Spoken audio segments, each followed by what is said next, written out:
కల్కి మూవీని చూసి బయటకొస్తున్నారు మెగాస్టార్ చిరంజీవి. మెగాస్టార్ చిరంజీవి సినిమాని చూసి ఎంతో సందడి చేస్తున్నారు.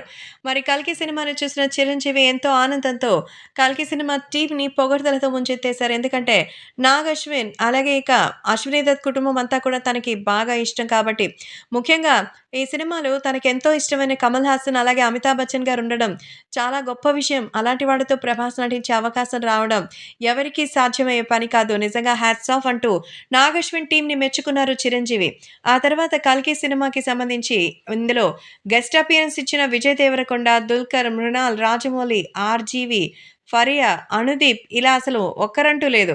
ప్రతి ఒక్కరు కూడా ఈ సినిమాలో తమ యొక్క పర్ఫెక్ట్ టైమింగ్‌తో అదరగొట్టేశారని, ఎవరు ఏ క్యారెక్టర్‌లో కనిపించేది అనేది మీరు థియేటర్‌లోకెళ్ళి చూడాలంటూ చెప్తున్నారు.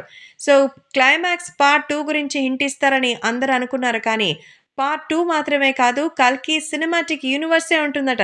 అందరికీ డైరెక్టర్స్ అయితే ఆ సర్ప్రైజ్ ఇచ్చేసారు. అంటే మన 'కల్కి' ఇక్కడితో ఆగిపోదు. 'కల్కి' 'హ్యారీ పాటర్' లాగా వస్తూనే ఉంటుందట. సో, మొత్తానికి నాగ్ అశ్విన్ తనకొక ప్రాజెక్ట్‌ని సెట్ చేసుకునేసారు.